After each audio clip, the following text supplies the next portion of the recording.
জন্মত আমি মুকলিমূৰীয়া, আমাৰ কোনো শত্ৰু নাই, আমাৰ কোনো লোভ লালসা নাই, আমাৰ কোনো অসূয়া অপ্ৰীতি নাই, কাম ক্ৰোধ আমি সকলোখিনি জিনি আমি প্ৰভু ভগৱন্তৰ চৰণত ৰতি প্ৰীতি কৰি থকাটো আমাৰ এটা মুকলিমূৰীয়াকৈ আমি আছো। শাস্ত্ৰ উপৱৰ্তী হয়, আমাৰ কোনো শত্ৰু নাই, আমাৰ কোনো দুখ নাই, আমাৰ কোনো বেদনা নাই। যি পাইছো প্ৰভুৰ কৃপাত, যি নাপাইছো প্ৰভুৰ কৃপা, সংযোগ বিয়োগ আমি কোনেও একো কৰিব নোৱাৰো। অথিৰ ধনজন পুত্ৰ কৰিবাৰ, অথিৰ বহুত যদি ধন টকা পইচা আহিছে কোনেও ধৰি ৰাখিব নোৱাৰে। হৰিশ্চন্দ্ৰই পাৰিছিলে জানো? নোৱাৰিছিলে। অথিৰ গুৰুজনে এনেই লিখা নাই, যাওঁ যাওঁ কৈ থাকিব। জনবিলাক আপোনাৰ দুজন পুত্ৰ ইমান শিক্ষা দিলে, ধুনীয়া ধুনীয়া শিক্ষা দিলে, ল'ৰা ছোৱালী আগুৱাই গৈ গৈ গৈ গৈ ক'ত পালে? বোলে অষ্ট্ৰেলিয়াত আছে। কি হ'ল আপোনাৰ? মাই বুলি মাতুতা নাই, চাহ একাপ দিওঁতা নাই, চুই চাবলৈ নাই, বিহুৱে সংকাতিয়ে। জনবিলাকো অথি গৈ গৈ গৈ গৈ পঢ়া শুনা কৰি শিক্ষা বিদ্যালয় বোলে অষ্ট্ৰেলিয়াত আছে। গতিকে অথিৰ ধনজন কোনো থিৰে নাথাকে, নহয়নে? আৰু আপোনাৰ মোৰ ইমান ধুনীয়া টপটপীয়া শৰীৰবিলাক অথিৰ ধৰি ৰাখিব নোৱাৰিলো। আজি আমাৰ ছালবিলাকে নমনীয় হৈ আহিল, নহয়নে? কিন্তু মইতো গাভৰু কালত এনেকুৱা নাছিলো। গতিকে কিনো থিৰে থাকিলে? কিন্তু মনটো থিৰে নাথাকে। থাকেনে বাৰু? আমাৰ শৰীৰ আৰু আত্মা সংযোগী এই মনটো কিমান দুৰাচাৰ। এই মনটোক স্থিতপজ্ঞ কৰি স্থিৰতাৰে তাক ৰাখিব পাৰিলে আমাৰ একশৰণীয়া হ'ম। আৰু মন, মুখ, কৰ্ণ, মন সকলো একগোট কৰি ঈশ্বৰৰ ভক্তি কৰি আমাৰ আজি যেনেকে বাগানীয়া আই বা সমস্ত আপোনালোকৰ জীৱন ধন্য। আপোনালোকে ইমান সুন্দৰ গুৰুগৃহ পাতি ইমান সুন্দৰ অনুষ্ঠান পাতিছে, আপোনালোকক আৰু কি লাগে? আপোনালোকৰ কাৰণে আজি আমাৰ কিমান পুণ্য হৈছে, কিমান ধন্য। আপোনালোকৰ লগত চাগে কোনোবা জন্মত এনেকৈ ধৰ্মসভা পাতিছিলো কৰবাত। গতিকে আপোনালোকৰ হৃদয়তো হৰি আছে। আপোনালোকৰ হৃদয়ত থকা হৰিয়ে এটা ভাৱনা দিছে যে দুলু বৰুৱাই আমি মাতো। আৰু আমি অভাজন, একোৱেই নাজানো, তথাপিও আহিব পাইছো গুৰুজনৰ কৃপাত। গতিকে আমাৰ মন, মুখ, কৰ্ণ, চকু, মন আজি আপোনালোকৰ কৃপাত ধন্য। কৃষ্ণ।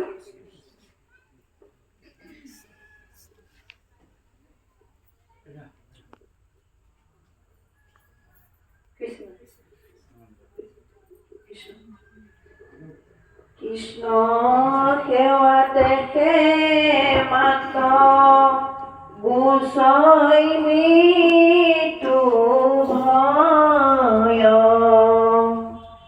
জানিয়া কৃষ্ণক ভজা কৰিয়া নিশ্চয়।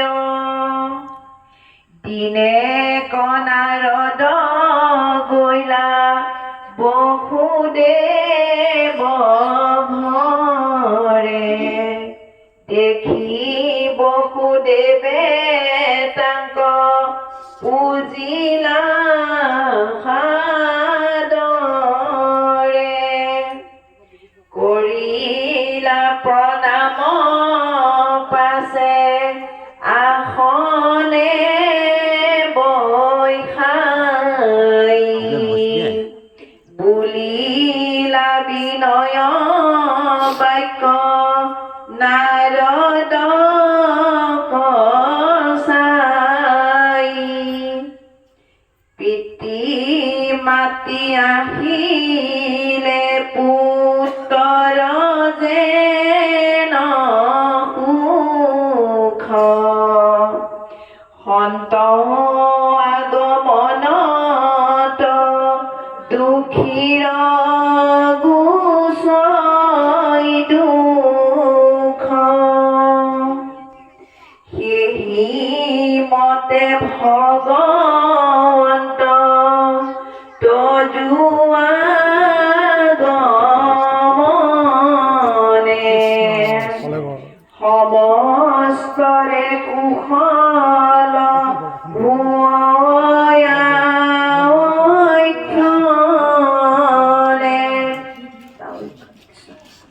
দেৱতা কৰি শ্ৰেষ্ঠ সন্ত সাধু জন সাধু হতে সৰ্ব সুখ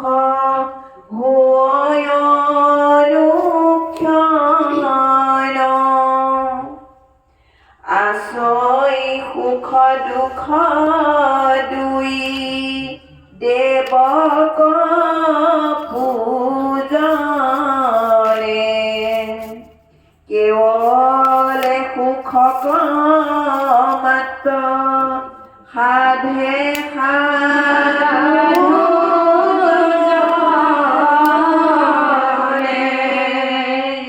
কৃষ্ণ প্ৰভু সমস্ত নিমি নৱসিদ্ধ সম্বাদ এই কথাখিনি আলোচনা হ'ব এতিয়া নাৰদ আৰু বসুদেৱৰ মাজত।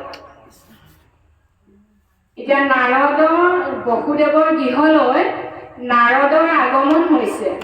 যেনেকৈ বাপগৰাকী অলপ আগত কৈছিলে যে সৰ্পৰ জাতৰ বিষয়ে কওকচোন, আমি যেনে আলোচনা কৰিলোঁ সেই কথাটো এতিয়া শাস্ত্ৰত ওলালে যে বসুদেৱ কোন আপোনাৰ সমস্তই জানে। বসুদেৱ মহন্ত, বসুদেৱ আৰু দৈৱকী গৃহলৈ যেতিয়া নাৰদ আহিছে এই কথাখিনি আলোচ হ'ব। আৰু বসুদেৱ প্ৰভু ভগৱন্ত কৃষ্ণৰ পিতৃ বসুদেৱ কিমান একান্ত সাধু, কিমান পৰম বৈষ্ণৱ, যাৰ গৃহত যাৰ দ্বাৰা সেই অনাদি অনন্ত প্ৰভু ভগৱন্ত ধৰাধামলৈ অৱতৰণ হৈছে। গতিকে তেনেকুৱাজন বৈষ্ণৱৰ ঘৰলৈ প্ৰভু ভগৱন্তৰে এটা অৱতাৰ, এটা ৰূপ নাৰদ আহিছে। নাৰদ অহা দেখি বসুদেৱৰ ইমান আনন্দ, আৰু যেনেকৈ বহু দিনৰ মূৰত বোলে ল'ৰা নিজৰ সন্তান বহু দূৰ দূৰণিত থাকে আৰু বহুদিনৰ মূৰত যেতিয়া আহে পিতৃ মাতৃৰ মনত যিটো সন্তোষ, যিটো আনন্দ, সেই আনন্দটো বসুদেৱে পাইছে। এইটো এটা আমি ল'বলগীয়া আদৰ্শ। ভাগৱতে ইতিমধ্যে কৈছে যে সন্ত সাধু এজন যেতিয়া আহে তেতিয়া মনত বহুত সুখ বা আনন্দ মিলে বুলি কৈছে। এইটো প্ৰকৃতাৰ্থত আমাৰ গৃহত যদি হঠাৎ আপোনালোকক আজি ইয়াত দেখিছোঁ, এদিন হঠাৎ যদি আমাৰ গৃহত ওলায় পটককৈ মনত পৰিব, মই সেই তিতা মৰিয়নিত যে গৈছিলোঁ, যাওঁতে সেই দেৱাগুৰি প্ৰাথমিকৰ মই পাঠৰ আসনত বহি থাকোঁতে সেই বা বাইদেউজনক দেখিছিলোঁ। কেতিয়া আহিলে বা ক'ত আহিছিলে, হঠাৎ এনেকৈ আমাৰ গৃহত কিমান আনন্দ লাগিব। আৰু এজন আমি অলপ আগত কৈছোঁ যে সন্ত সাধুৰ আগমনে অমংগলো সুমংগল কৰে, আৰু সেইটো পাবলৈ আমাৰ বহুত ভাগ্য বুলি আমি ভকতক জানিলে হয় জীৱৰ শৰণ কৈছোৱেই। গতিকে ভকতক যেতিয়া জানিম তেতিয়া আমাৰ জীৱ উদ্ধাৰ হয়, জীৱটো আৰু জীৱ হৈ নাথাকে, নহয়নে? গতিকে এইটোৱে কৈছে যে সাধু সন্ত হন্তে সৰ্বসুখ হৈ অনুভৱ। গতিকে এজন সাধু যিহেতু গৃহাগত হৈছে, সাধুজন কোন? নাৰদ। কাৰ গৃহাগত হৈছে? প্ৰভু অনাদি অনন্ত প্ৰভু ভগৱন্তৰ সাক্ষাৎ পিতৃ বসুদেৱৰ গৃহত। আৰু বসুদেৱৰ গৃহলৈ নাৰদ অহা দেখি তেওঁ ইমান আনন্দ বোলে অনুভৱ হৈছে, তেওঁ ক'ব নোৱাৰে ভাষাৰে। আছে সুখ দুখ দুই দেৱক পূজনে, কেৱলে মুখ্যৰ মাত্ৰ সাধে সাধুজনে। দেৱতা পুজিলে মুখ্য হ'বনে নহয়, সুখ শান্তি পাবনে নেপায় আপুনি ক'ব নোৱাৰে। দেৱতা পূজনে সুখো আছে দুখো আছে, তাৰ এটা জ্বলন্ত প্ৰমাণ আমাৰ ওচৰত আছে। কিন্তু কেৱলে মুখ্য মাত্ৰ সাধে সাধুজনৰ পূজনে। গতিকে আমি মুখ্য দুৱাৰ মুকলি হ'ব, ভগৱন্ত কৃষ্ণক আমি সেৱা শ্ৰদ্ধা কৰিব লাগে। কিন্তু কোন ভগৱান আমি দেখা নাই, কৃষ্ণক কোনোদিন আমি বহুৱাই লৈ চুব পৰা নাই, কথা ক'ব পৰা নাই, চাব পৰা নাই, সেইজন কৃষ্ণক নাজানো। কিন্তু এই কৃষ্ণবিলাক এই ভকত সমস্তত যদি মোৰ ৰতি প্ৰীতি শ্ৰদ্ধা ভক্তি আছে হৃদয় ভৰি, এজন ভকতৰ আগমনে মোক যেতিয়া আনন্দিত কৰে, এজন ভকতৰ লগত বাৰ্তালাপে যেতিয়া মোক মনত এটা শান্তি দিয়ে, এজন ভকত দৰ্শনে যেতিয়া মোক ভকতজন বহু দূৰেদি গ'লেও আমি ইয়াৰ পৰা প্ৰণাম জনাওঁ কৃষ্ণ এজন ভকত দৰ্শন হ'ল। এই যদি ভকতক জানিছোঁ তেতিয়াও আমাৰ কল্যাণ জীৱ উদ্ধাৰ হয়। কিন্তু দেৱী দেৱতাবিলাকক পুজি থাকোঁতে থাকোঁতে কি হ'ব জানেনে? সিহঁতি হঠাতে সন্তুষ্ট, হঠাতে বিতুষ্ট। আৰু পূজা পাৰ্বণবিলাক কৰি থকা মানুহবিলাকে হঠাৎ যদি পূজা দিয়া বন্ধ কৰে, যাৰ পৰা বছৰ বছৰ পূজা খাইছিল তাকে তেওঁলোকে নিধন কৰে, তেওঁলোকে মাৰে। আমাৰ গৃহত এটা পৰিয়াল ভাড়া আছিল, তেওঁলোক বড়ো সম্প্ৰদায়। তেওঁলোকৰ ঘৰত কি কি পূজাবোৰ হয় মোক প্ৰায়ে কৈ থাকে, শুনিব নাপায়। সেহি এক শৰণ ভজন অনুপম, নুশুনাই আমাৰ দেৱতাৰ নাম। কথাষাৰ জানিলেও মই শুনি থাকোঁ, কিয়নো মই সৰুৰ পৰা কোনো পূজা দেখা নাই। পূজা বন্ধ যেতিয়া দিয়ে ভাবোঁ কি পূজা, কি নৱৰাত্ৰি, কি দশমী, বহুত প্ৰশ্ন। এতিয়াও সেইবিলাক মোৰ মূৰৰ ওপৰত যায়, মই কি দশমী নৱমী এতিয়াও বুজি নাপাওঁ। সেই বোৱাৰীগৰাকীয়ে কৈ থাকে, শুনা নুশুনাকে শুনো, আকৌ প্ৰশ্নও কৰোঁ। তাৰপৰা এদিন ক'লে আমাৰ মাজু দাদাটো মৰিলে। কেনেকৈ মৰিলে বাইদেউ শুনিবিচোন। তাৰপৰা বোলো কোৱাচোন। আমাৰ বছৰে বছৰে পূজা দিয়ে, গোহালিত এটা মুৰ্গী কাটে, পাকঘৰত এটা মুৰ্গী কাটে, অমুকত কাটে, তমুকত কাটে, এনেকৈ পূজাখন হয়। বহুত ডাঙৰকৈ বছৰে বছৰে পূজা পাতে। তাৰপিছত আৰু এদিন আমাৰ মাজু দাদাটোৱেহে বলিবিলাক দিয়ে। দাদাটোৱে এদিন ভাবিলে ইমান টকা খৰচা হয়, এই পূজাখন আৰু নেপাতোঁ। এনেকৈ কৰি পূজাখন হঠাৎ বন্ধ কৰি দিলে হেনো। তাৰপিছত বন্ধ কৰি দিয়াৰ পিছত সেই দাদাজন সেই পূজা যে বছৰে বছৰে পাতে, সেই বছৰ নেপাতোঁ বুলি লক্ষ্য ল'লে নহয়, নেপাতিলে। তেওঁ হাল বাই আহি তেওঁ ঘৰৰ বাৰান্দাত বহি আছিলে। বাৰান্দাত বহি থাকোঁতে হেনো তেওঁ ঘৰটো চাৰিওফালে এনেকৈ দৌৰিছে, মোক কাটিবলৈ খেদি ফুৰিছে, ধৰ ধৰ মোক বচা বচা। মানুহে সুধিছে কোনে? বোলে সেইজনী মায়ে মোক দাওখন লৈ কেনেকৈ খেদি আছে, মোক ধৰ ধৰ বচা বচা। এনেকৈ কেইপাকমান দৌৰিলে চিঞৰি চিঞৰি, আৰু বাকী মানুহে ধৰিবলৈ যায়, ধৰিব নোৱাৰে। তেওঁ দৌৰিছে দৌৰিছে, এটা সময়ত তেওঁ ধাঁচকৈ পৰি গ'ল, আৰু পৰিলে মৰি গ'ল। তেওঁ এটা বাৰ্তা দি গ'ল। কি বাৰ্তা দিলে? যে দাও এখন লৈ মায়ে মোক খেদি ফুৰিছে কাটিবলৈ, মায়ে মোক খেদি ফুৰিছে মোক কাটিবলৈ, মোক বচা বচা ধৰ ধৰ কৰি এটা সময়ত ধপকৈ পৰি পিনি মৰি থাকিলে। আমি কি বুজি পাৰোঁ? তাৰমানে পূজাখন যে দি আছিলে বছৰে বছৰে, কোনোবা মাই বোধহয় পূজাখন নেপায়ে, বোধহয় মায়ে তেওঁ জীৱনটোকে ল'লে, নহয়নে বাৰু? আৰু এনেকুৱা কেইটামান বাস্তৱ কাহিনী আছে, নকওঁ, বেছি কাহিনী কৈ নাথাকোঁ আমি। তাৰমানে ভাগৱতে কৈছে যে সুখ দুখ দেৱৰ পূজনে, সুখ যিমান দুখো সিমান। এই যে দেৱী দেৱতা পুজি আছিলে, এইয়া ফলটো। কিন্তু ভগৱন্তৰ সেৱা পূজা কৰিলে এনেকুৱা কোনো আমাৰ দুখ নাই, সুখেই সুখ। সেইটোৱে ক'লে যে কেৱলে মুখ্যক মাত্ৰ সাধে সাধুজনে, সাধুৰ পূজনে সাধুক জানিলে আমাৰ আনন্দ আৰু আমাৰ মুখ্য আটাইখিনি হয়। ইয়াৰ পিছৰ পদখিনি আই কীৰ্তন কৰিব কৃষ্ণ কৃষ্ণ। এখন গৃহ আমাৰ আই আৰু বাপৰ দ্বাৰা গঠিত হয়। এই সংসাৰখন আমি কেনেধৰণে এই ভৱ সংসাৰখন পাৰ হৈ যাব লাগিব, ইয়াত বিশেষকৈ আইসকলৰ কেনেধৰণৰ ভূমিকা বা আইসকলে কেনেকৈ তাত ভূমিকা আমাক আগবঢ়াব লাগিব এখন ঘৰ বৈকুণ্ঠ কৰিবৰ কাৰণে। আমি মাত্ৰ আইসকলৰ এই গুৰু ধৰ্মত ভূমিকাৰ বিষয়ে এটি কথা আমাক ক'বৰ কাৰণে আমি আইক সেৱা ধৰিছোঁ। আৰু বিশেষ বেছি সময় নল'ব, অতি কম সময়ৰ ভিতৰত ক'ব। ইতিমধ্যে আয়ে এইবিলাক সকলো প্ৰশ্নৰ উত্তৰ দি থৈ গৈছে। আমি মাত্ৰ প্ৰশ্নটি সকলোৰে কাৰণে, যিহেতু কল্যাণৰ কাৰণে প্ৰশ্ন কৰিব লাগে, যে আমি সেইকাৰণে আইসকলৰ তথা আমাৰ তাতে আইসকল আমাৰ পুৰুষ ভগৱতী হ'ব একমতিতেহে জীৱ হৰিত ভগৱতী। আমি আইসকলৰ পৰা কেনেকৈ সাৰথিখিনি পালে আমি মা ভকতো বা গোটেই গৃহখন এখন বৈকুণ্ঠ গৃহ হ'ব, তাৰ ভিতৰতে দুই এটি কথা আমাক কৰিবলৈ আমি ধন্য হ'ম। কৃষ্ণ জয়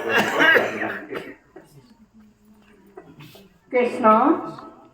বাপগৰাকীয়ে বৰ সুন্দৰ প্ৰশ্ন কৰিছে আৰু প্ৰশ্নটো টান আছে। বাপগৰাকীয়ে নিজে যিসকলে জানে অভিজ্ঞ তেনেকুৱা ভকতেহে প্ৰশ্ন কৰে। বাপগৰাকীয়ে যি প্ৰশ্ন কৰিছে আমি যথাযথ উত্তৰ দিব পাৰিম বুলি ভবা নাই, চেষ্টা কৰিম।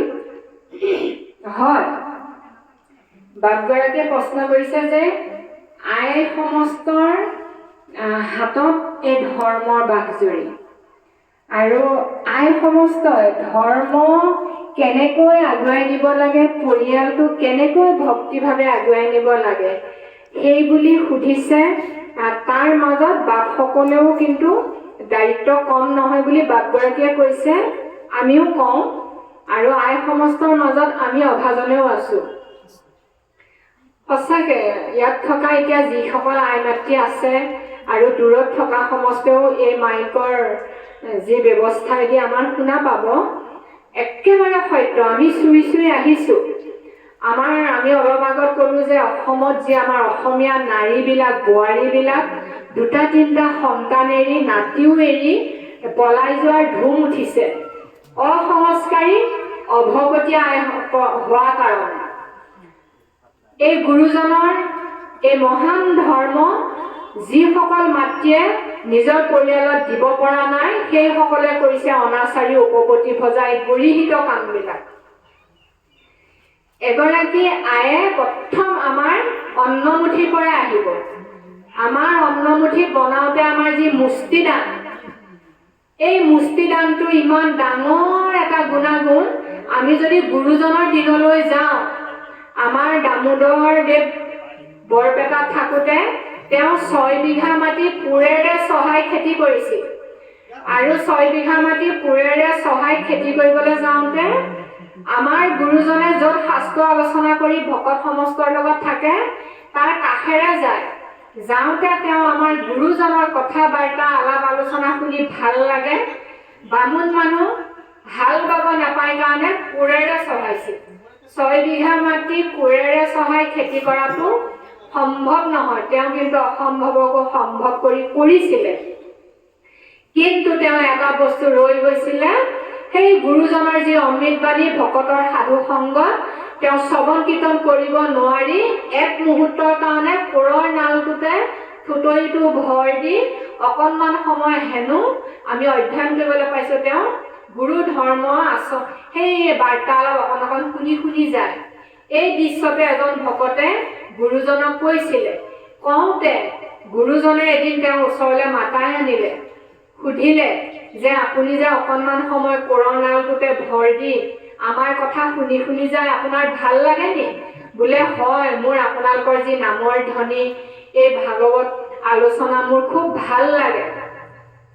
তেতিয়াহ'লে আপুনি শুনিবলৈ অহা কৰিবচোন। তেতিয়া দামোদৰদেৱে কৈছিলে, মোৰ সতী সন্ততি এসোপা 6-7টা সন্তান, আৰু মই এইখিনি পোহপালন দিবলৈ কোৰেৰে চহাই খেতি কৰোঁ কাৰণে মোৰ সময় নহয়, সেইকাৰণে আহিব নোৱাৰোঁ। তেতিয়াহ'লে আপুনি এটা কাম কৰিব, মই কালিলৈ এসাঁজৰ চাউল দিম, আপুনি বনাই খাবচোন। তেতিয়া আমাৰ ভকতসকলক ক'লে, আপোনালোকৰ চবৰে মুষ্টিদানৰ পাত্ৰ আছে নহয়, তাৰে পৰা সকলোৱে এমুঠিকৈ চাউল লৈ আহিব। এমুঠি এমুঠি চাউল আনি সকলো ভকতে যিকেইটা হয় এইকেইটা চাউলকে সেই দামোদৰ দেৱক দিলে। দামোদৰ দেৱক দিওঁতে দামোদৰ দেৱে ক'লে, মোৰ এইকেইটা চাউলে কি হ'ব? মোৰ 6টা-7টা ল'ৰা ছোৱালী আৰু আমি দুগৰাকী আছো, গতিকে মোক একো সাজত 1.5 কেজিকৈ চাউল লাগে, এইকেইটা আধা কেজিমান চাউলে মোৰ একোৱেই নহ'ব।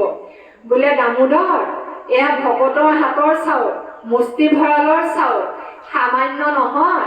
আপুনি এয়া চাউলেদি আইগৰাকীক ভক্তিভাৱেৰে বনাবলৈ ক'ব, আৰু সকলোকে দি থৈ অতাইহে আইক খাবলৈ ক'ব।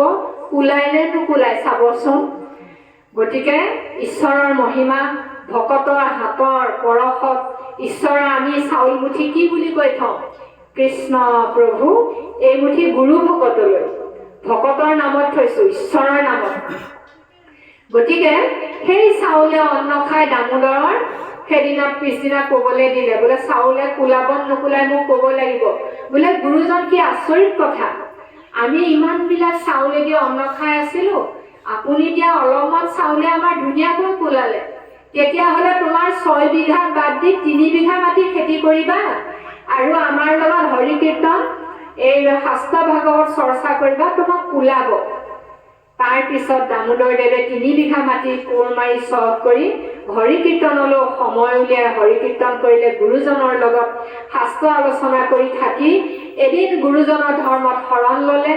গুৰুজনে তেওঁক সকলো শিকাই বুজাই লৈ দামোদৰ দেৱে ভকতক শৰণ ভজন দিব পৰা কৰি এগৰাকী পৰম বৈষ্ণৱ ভকতলৈ ৰূপান্তৰ কৰিলে আৰু 3 বিঘা মাটি চাউলে কোলালে।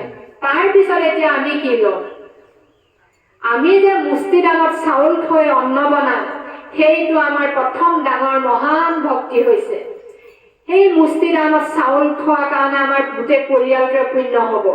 অন্নৰ পৰা আহিব, আমাৰ অন্ন শুদ্ধ নহ'লে আমাৰ ভাৱনা চিন্তা হৰিত ভকতি নহ'ব, একো শুদ্ধ নহ'ব। সেইকাৰণে গোটেই মুঠিটো আমাৰ প্ৰতিগৰাকী আই হাতত আমি মুষ্টিদানৰ পাত্ৰত চাউল মুঠি থলো, প্ৰথম আমি হৰিচৰণলৈ ভকতলৈ থলো। ভকতে ভগৱন্ত যাৰ নাই আদি অন্ত।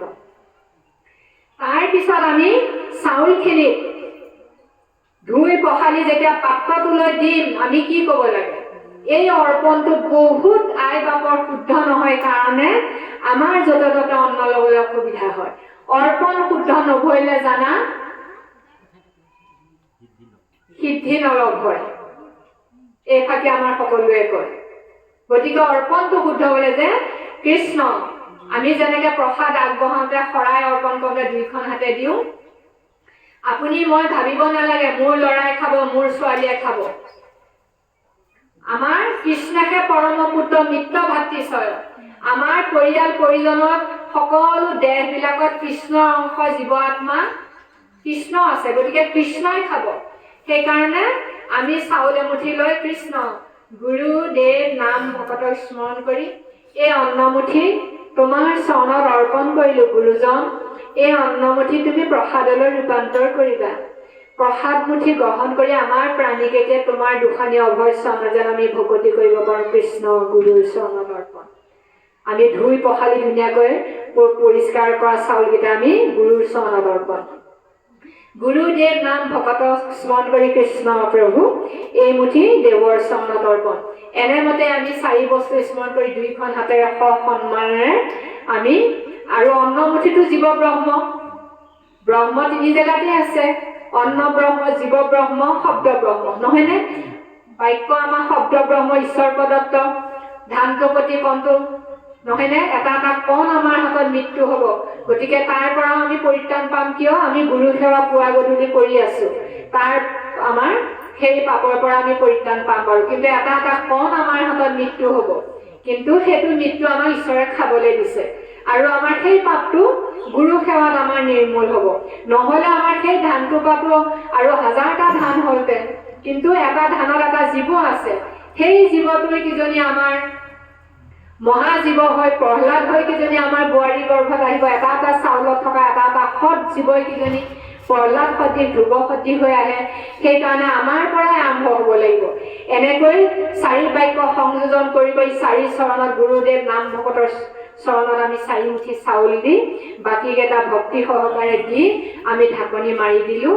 আমি গেছত হওক কুকাৰত য'তে যেনেকৈ বনালোঁ, সেয়া আমাৰ অন্ন আমাৰ শুদ্ধ অৰ্পণ হ'ল। আমি অন্ন প্ৰকৰণ হ'ল খালোঁ, সেই অন্ন খাই অন্ন শুদ্ধি শতশুদ্ধি, নহয়নে বাৰু? সেয়া আমাৰ ভকতি হ'ল। গতিকে সেয়া আমাৰ তাতে ভকতিও প্ৰকাশ পালে, অৰ্পণো শুদ্ধ হ'ল। যিমানজনে গ্ৰহণ কৰিব সিমানজনে আমাৰ কল্যাণ হ'ল। আৰু সেই শুদ্ধ অৰ্পণটো আপোনাৰ বোৱাৰীয়ে জানিলে, বেটীয়ে জানিলে, গোটেইকে এইটো আমাৰ এগৰাকী এগৰাকী আই জানিব লাগিব।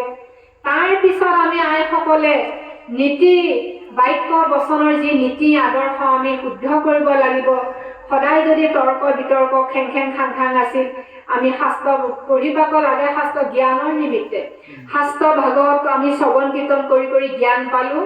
খেং খেং খাং খাং হাই দণ্ড কাজিয়া পেচালত আমাৰ পুণ্যবিলাক শূন্য হয়। গতিকে নাম লোৱা মুখখনে তৰ্ক বিতৰ্কত লিপ্ত নহয়, আমি নিয়মত সংযমত আহিব পাৰিব লাগে। সেইটো আদৰ্শ আমি প্ৰতিগৰাকী আয়ে দেখাব লাগে। তাৰপিছত আমি কৈছোঁ সদায় আমি নাম কীৰ্তন গৃহত প্ৰৱৰ্তাব লাগে। সেই আদৰ্শটো আমাৰ উঠি অহা প্ৰজন্মই ল'ব। বাপসকলে নাম পাঠ কীৰ্তন বা মিটিঙে মাতাঙে যাবলৈ আমি বাপসকলক জতাই পিতাই কাপোৰ কানি ধুই ঠাই আগবঢ়াই দিব লাগে। বাপগৰাকী আহিলে মই গৃহকৰ্ম কৰি থাকিলেও বাপে যোৱা পুণ্য আমি ভগাই পতাই ল'ব পাৰিব লাগে। হেৰি নহয় বা আজি কোনভাগ কীৰ্তন গালে, কোনে নাম গাইছিলে, বাপাৰ নামাচাৰ্যগৰাকীয়ে ভালকৈ নাম গাব জানিছেনে, অমুক বাপে আগতকৈ আজিকালি ভাল গৈছেনে নাম পদ গোৱাত, ভাগৱতৰ কোন অধ্যায় চালে, কি ওলাইছিলে কওকচোন অকণমান। এনেকৈ আমি গৃহখন আমাক গুৰুজনে কি ক'লে, গৃহ সন্ন্যাসী। গৃহতে আমি এজন পৰম ভকত সন্ন্যাসী হ'ব পাৰিলোঁ। কিয়? বাপক পঠালোঁ নামলৈ, বাপ আহিলে ভগাই পতাই ল'লোঁ। বাপজন নামৰ পৰা আহিলে চুই দিয়কচোন, বাপে পুণ্য কিমান লৈ আহিছে অকণমান ময়ো পালোঁ। এইটো ক'ত আছে? ভাগৱতত আছে। যেতিয়া কৃষ্ণ প্ৰভু বৈকুণ্ঠলৈ গ'ল, উদ্ধৱে দেখা পালে, উদ্ধৱে কান্দি কাটি যেতিয়া হেৰিয়লে খৰমজু শিৰত লৈ বদৰিকা আশ্ৰমলৈ গৈ আছে, হেনৰ সময়ত আমাৰ হেৰিয়ে লগ পালে নহয়, এইজন বিদুৰে লগ পাই তেওঁ মুখমণ্ডল দেখিয়ে গম পাইছে কিবা এটা হৈছে। গতিকে বিদুৰে সাৱটি হৈছে, তুমি ছয় চক্ষে ভগৱন্ত পুৰুষক দেখা পালা, অন্তিম সময়ত তুমি দৰ্শন পালা, পৰশন পালা, গতিকে তোমাৰ পৰা পুণ্যবিলাক মোলৈও আহক বুলি সাৱটি ধৰিছে। সেইকাৰণে নামৰ পাঠৰ পৰা অহা আইগৰাকী বাপগৰাকী গালি গালাজ কৰিলে, খংৰাগ কৰিলে, গোটেই আমাৰ অপৰাধ হয়। সেই কথাবোৰ আমি জানিব লাগে। গতিকে আহিলে নামৰ পৰা কি নাম গালে, কোনে গালে, ভাগৱত কোনে চালে, এই কথাবিলাক যেতিয়া জানিম আপুনি মই গৃহতে পুণ্যৰ সমভাগী হলো। এনেকৈ আমি উপলব্ধি কৰোঁ বাপগৰাকী। আমি আৰু আছে ক'বলৈ, কিন্তু সংক্ষিপ্তভাৱে কৈছোঁ। আমাৰ অনিল কাটি বাবে বহিব, আমি শুনিম, নহয়নে? আমি সামৰিছোঁ। আৰু আমি এটা কথা কওঁ শেষত, একো নাজানো অবোধ।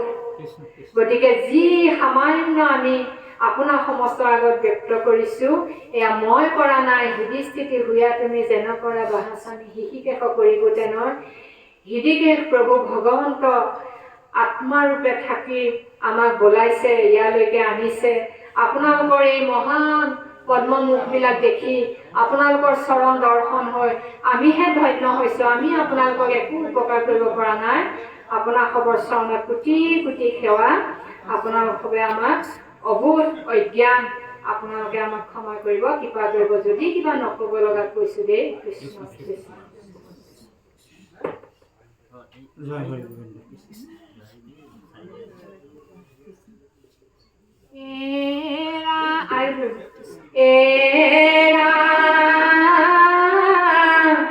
হেন জানি হুয়ো নৰ কৃষ্ণ মুখ, পাখৰাগি মতে যম যাতনাৰ দুখ, কলিৰ পাতেকে আছে চতুৰ্ভীতিতে,